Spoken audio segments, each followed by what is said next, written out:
Good morning every one. ഇപ്പോൾ എല്ലാവർക്കും നമസ്കാരം. ഇന്ന് ബ്ലാക്ക് ഫ്രൈഡേ എന്ന് പറയണത് ഇവിടെ US താങ്ക്സ് ഗിവിങ് കഴിഞ്ഞു വരുന്ന വെള്ളിയാഴ്ച. താങ്ക്സ് ഗിവിങ് വരുന്നത് നവംബറിലെ 4ാമത്തെ വ്യാഴാഴ്ചയാണ്.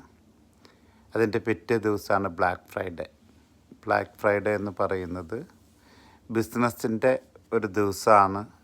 പല കടകളിലും കണ്ടമാനം സാധനങ്ങൾ വില കുറച്ചിട്ടിട്ടുണ്ടാവും.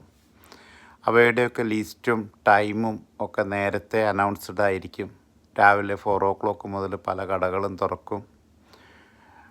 ഞാൻ ഓർക്കുന്നത് 2006 ഇവിടെ വന്നതിന് ശേഷം 2007 or 2008 ഞാൻ ആദ്യമായിട്ട് പോകുമ്പോൾ എനിക്ക് ഹൈവേയിൽ നിന്ന് പുറത്തേക്ക് ഇറങ്ങാൻ പറ്റാത്ത അത്രയും റോഡ് നിറച്ച് വണ്ടികളായിരുന്നു. ഇന്ന് ഓൺലൈനിലായപ്പോൾ